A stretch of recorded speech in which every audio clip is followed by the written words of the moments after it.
광해군이 외교 정책으로 중립 외교를 내세웠습니다. 오늘 역사 E뉴스에서는 중립 외교란 무엇이며 그 외교 정책을 실시한 광해군은 어떠한 인물인지에 대해서 알아봅니다. 그리고 광해군을 왕위에서 몰아내는 인조 반정이 일어나는데요.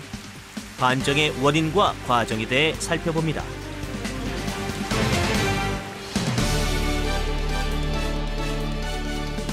네, 역사를 통해 오늘을 되돌아보는 시간, 역사 E뉴스의 최현지입니다. 임진왜란 당시 일본군을 피해 한양을 떠났던 선조는 당시 20살도 되지 않았던 광해군을 세자로 삼았는데요. 광해군은 관군과 의병들을 독려하며 세자로서의 임무를 다해 백성들과 신하들로부터 그 능력을 인정받았습니다. 그리고 선조의 뒤를 이어 조선의 왕이 된 광해군은 중립외교를 내세우는데요. 이것은 조선 외교 정책의 큰 변화였습니다. 그럼 지금부터 광해군이 실시한 중립외교와 그 배경에 대해 함께 알아보겠습니다. 임진왜란이 끝난 후 중국 대륙은 명과 새로 생겨난 후금이 서로 전쟁을 하고 있었습니다. 그래서 조선은 그 두 나라 사이의 싸움에 휘말릴 위기에 놓였는데요. 명나라는 임진왜란 때 조선을 도왔습니다. 그 은혜를 어찌 잊겠습니까? 명나라를 도와 후금을 쳐야 합니다. 어허, 지금 명은 지는 해, 후금은 뜨는 해요. 힘이 강대한 후금과 적이 되었다가 후금이 쳐들어오면 어떻게 할 것이요? 결국 명은 임진왜란 당시 지원군을 보낸 것에 대한 보답으로 조선에 지원군을 요청하는데요. 우리 조선은 전쟁의 상처가 아직 아물지 않았으니 그 어느 쪽의 편도 들지 않는 것이 좋겠구나. 은혜를 갚는다는 명분과 강한 나라와 맞서지 않는다는 실리 사이에서 광해군이 선택한 것은 어느 쪽의 편도 들지 않는 중립외교였습니다. 광해군은 일단 명에게 의리를 지키기 위해 강홍립에게 약 10,000여 명의 군사를 주어 명을 돕도록 하는데요. 하지만 실제로는 강홍립에게 명과 후금의 전투 상황을 보아 판단해 행동하도록 지시합니다. 조선과 명의 연합군은 사루후에서 후금과 일대 격전을 벌이게 됩니다. 하지만 누르하치가 지휘한 후금은 명의 군대를 물리치고 강홍립이 이끄는 조선의 군대마저 포위하게 이릅니다. 그러자 이미 광해군의 밀명을 받은 강홍립은 후금에게 항복하며 조선군이 이곳에 온 것이 어쩔 수 없었음을 주장합니다. 이로 인해 후금은 조선을 적대시하지 않았는데요. 겉으로는 명의 요구를 들어주면서도 속으로는 후금과의 전투를 피하고자 했던 광해군의 판단이 옳았던 것이죠. 이렇게 광해군이 중립 외교를 선택한 덕분에 조선은 후금의 침략을 피할 수 있었습니다.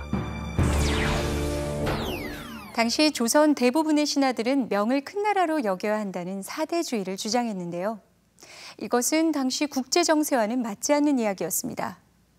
후금이 결국 세력이 약화된 명을 대신해 중국의 새로운 지배자가 되었기 때문이죠. 임진왜란 이후 힘이 약해진 조선으로서는 새로운 강대국이자 국경을 맞대고 있던 후금과의 외교가 매우 중요했을 겁니다. 그것을 정확히 파악한 사람이 바로 광해군이었던 것이죠. 명과 후금 사이에서 중립 외교를 펼쳤던 조선의 제15대왕 광해군. 그는 과연 어떤 인물이었을까요? 선조와 그의 첫 번째 왕비 사이에는 아들이 없었습니다. 때문에 후궁의 아들을 세자로 삼아야 했는데요. 후궁의 첫째 아들이 임해군, 둘째 아들이 바로 광해군이었습니다. 그러나 임해군의 자질이 부족했기에 광해군이 유력한 세자 후보로 떠올랐습니다. 그런데 선조는 왕비의 아들을 세자로 삼고 싶었기에 광해군의 세자 책봉을 미루고 있었습니다. 그렇게 시간이 흐르다 임진왜란이 일어납니다. 다급해진 선조는 당시 10대 후반이었던 광해군을 세자로 책봉하는데요. 광해군은 의주로 피난간 선조와는 달리 함경도와 강원도 방향으로 나아가 민심을 수습하고 군대와 식량을 모았으며 이를 바탕으로 조선 관군과 의병들이 일본군을 막을 수 있도록 도왔습니다. 이를 통해 광해군은 신하들과 백성들의 지지를 얻을 수 있었죠. 그러나 전쟁이 끝난 후 선조는 드디어 두 번째 왕비로부터 기다리던 왕자를 얻게 되는데요. 바로 영창대군입니다. 선조는 영창대군과 광해군을 두고 고민합니다. 영창대군을 더 마음에 두고 있었기 때문인데요. 하지만 영창대군이 태어난 지 얼마 되지 않아 선조가 병으로 사망하고 광해군은 그대로 왕위에 오르게 됩니다. 광해군은 왕이 되었지만 여전히 불안했습니다. 왕비가 낳은 영창대군을 왕으로 만들려는 무리들과 자신의 형인 임해군을 지지하는 무리들이 있었기 때문이었죠. 결국 왕의 자리를 위협받던 광해군은 자신의 왕권을 강화하기 위해 임해군과 영창대군을 귀양 보낸 후 그곳에서 죽게 만듭니다.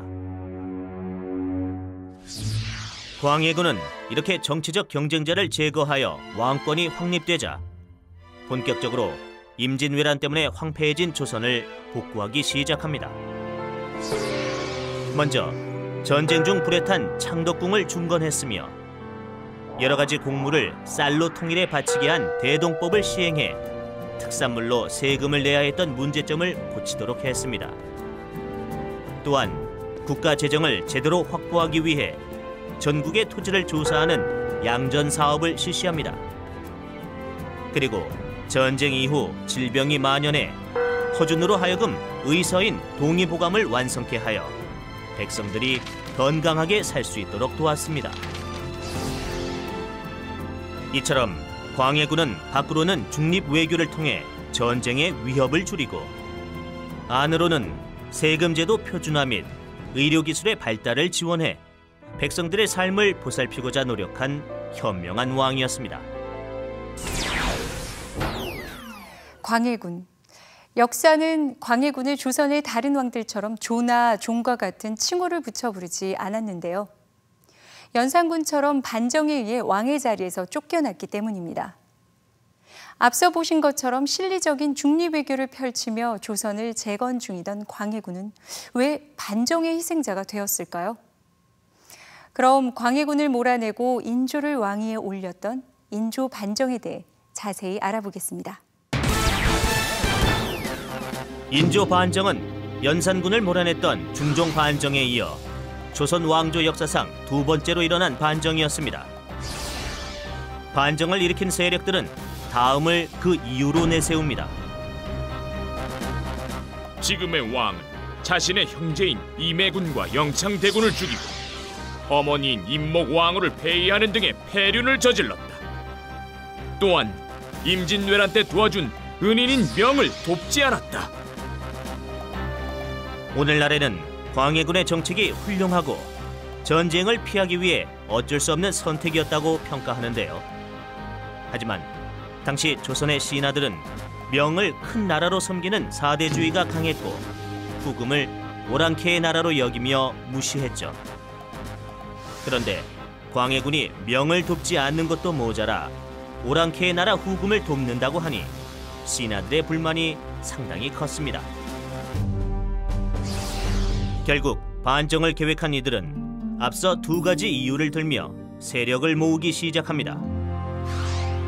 정권의 중심부에서 밀려난 김자점과 이귀, 심기원 등의 신하들은 선조의 손자 중 하나인 능양군을 임금의 자리에 올리기로 결정하죠.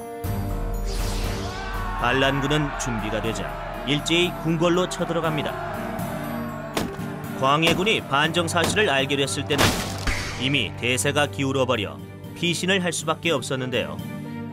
얼마 가지 못하고 광해군은 반란군에 체포됩니다. 폐위되어 있던 영창대군의 어머니인 임목왕후가 능양군을 다음 왕으로 인정하면서 인조 반정이 마무리됩니다. 결국 능양군이 새롭게 조선의 제16대 왕 인조가 되고 후금보다 명을 지지하던 세력이 정권을 잡게 되면서 광해군이 추진하던 중립외교는 끝나게 됩니다. 때문에 후금과의 관계는 급속도로 나빠지기 시작하는데요. 이러한 외교적 변화로 훗날 조선은 또다시 두 차례의 큰 전쟁에 휘말리게 됩니다. 네, 조선 역사에서는 반정이 두 번 있었습니다. 중종반정과 인조반정.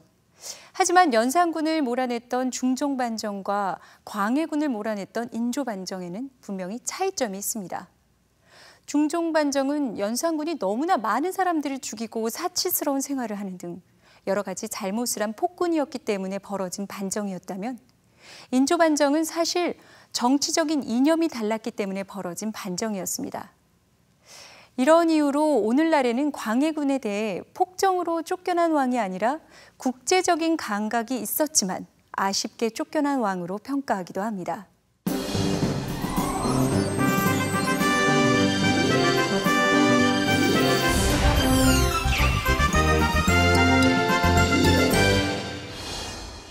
조선에서 광해군의 중립외교와 인조반정이 일어날 당시 나라 밖에서는 또 어떤 역사적인 사건들이 있었을까요? 유럽은 16세기부터 절대왕정의 시대였습니다. 절대왕정이란 왕이 국가의 모든 권력을 장악하고 또 강력한 힘을 발휘하는 것을 말하는데요. 대표적인 절대군주로는 스페인의 펠리페 2세, 영국의 엘리자베스 1세, 프랑스의 루이 14세가 있습니다. 스페인의 펠리페 2세는 무적함대로 지중해를 장악하는 등 자신의 세력을 넓혀갔는데요.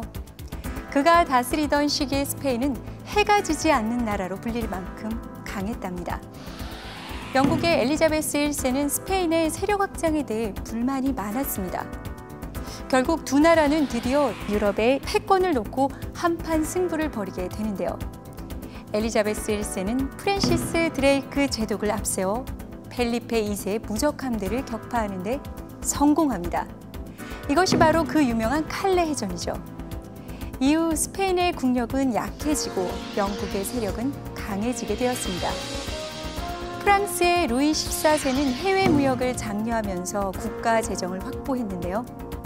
게다가 화려한 베르사유 궁전을 지어 왕의 권위를 세우려고도 했고, 심지어 자신을 태양왕이라 부르며 신격화하기도 했죠. 네, 이렇게 세계의 여러 나라들은 안으로는 왕권을 강화하고 밖으로는 나라의 힘을 키우기 위해 노력했습니다. 만약 광해군이 이들처럼 절대 왕권을 갖는 데 성공했다면 자신의 중립외교도 성공할 수 있지 않았을까요? 오늘의 역사 이뉴스 여기서 마치겠습니다. 감사합니다.